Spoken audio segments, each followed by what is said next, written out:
うわ、ああ、よく寝た。もう夜かよ。昼寝がマジ寝になってしまった。はい。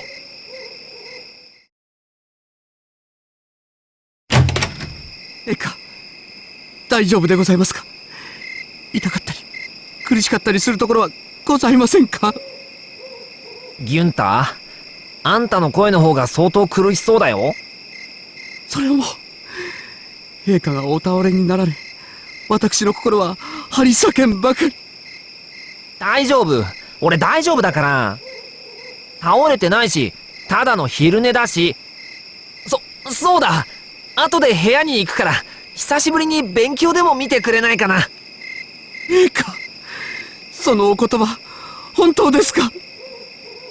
嬉しい。不祥キュンタ、涙が止めどなく。お待ちしておりますよ。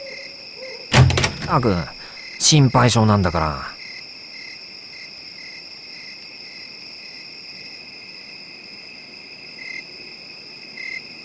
ギュンター、入るよ。なんだこの音。ギュンター？陛下、お待ちしておりました。すげえほこり。掃除してたのか、ギュンタいえ、久々に陛下のお勉強を見させていただくことになりましたので、腕によりをかけて参考書を選びようと。一体どんだけ奥から引っ張り出してきた参考書なんだよ。これですか？これはグエンダルが学校に上がった頃に使用していた政治経済学の基礎編ですから、ざっと130年ぶりの出番ですかね。古っ。やっぱりスケールが違うな、新魔国は。確か、ほらこんな落書きが。うわ、挿絵の人物にメガネと口ひげ。基本すぎる落書きだ。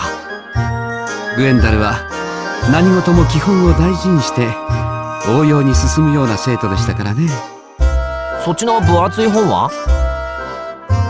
これはコンラートが愛用した実践剣術学の初級編ですね。落書きとかある？コンラートのは探しやすいですよ。ほら、全校にまたがって。パラパラ漫画かよ。どんだけ長編作ってんだ？まあ画力はともかく集中力は大したものです。ただ教育係としては褒めるわけにも。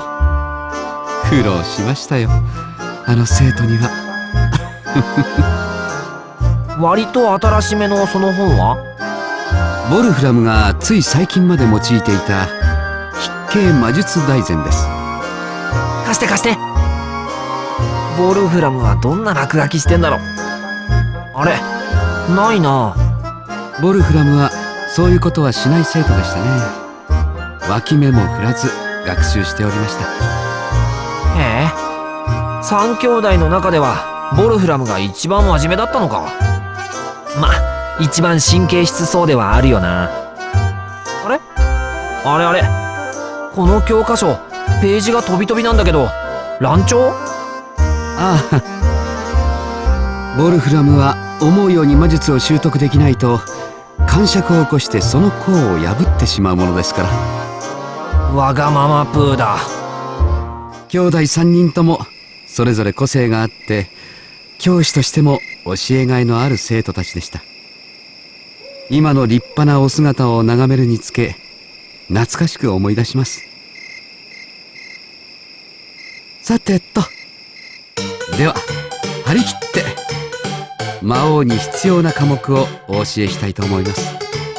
で、何から参りましょう？まずは読み書きかな。新魔国語をしっかり習得したいんだよね。そうですね。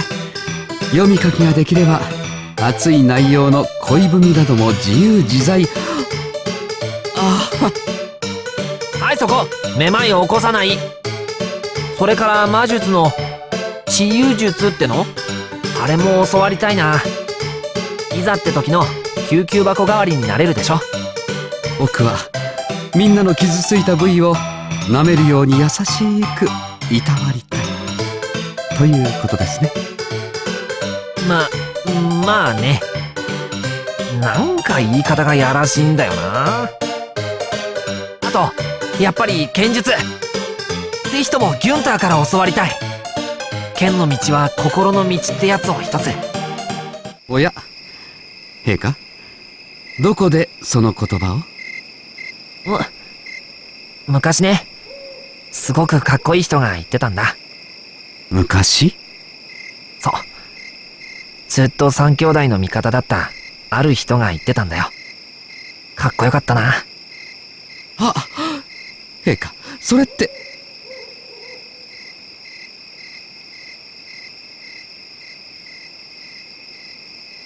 さあ、練習しようぜ。よろしくお願いします、先生。いつもありがとう、ギュンター。すっげえ心強いよ。ギュンターみたいな、あんたみたいな、本当はすごい人がいつも支えてくれてるってこと。ギュンターのおかげで、俺みたいなヘナチョコでもなんとか王様でいられるんだ。あんまり過保護だからついつい甘えちゃってるけど、でもいつかは期待に応えたい。ギュンターのみんなの期待と好意に応えて、みんなを幸せにできる王様になりたい。だから教えてくれよ、ギュンター。もっともっともっとたくさんのことを。陛下、踏み込みが甘いですよ。もっと思い切って。さあ、私を敵だと思って。チェ、無理言うなよな、先生。だってあんたは初めて会った時からずっと俺の味方しかしてくれてないよ。うわは。うわっ、ギュンター、なんで稽古中に鼻血吹くんだよ。デビバイで、なぜか今陛下の愛の念波を感じ、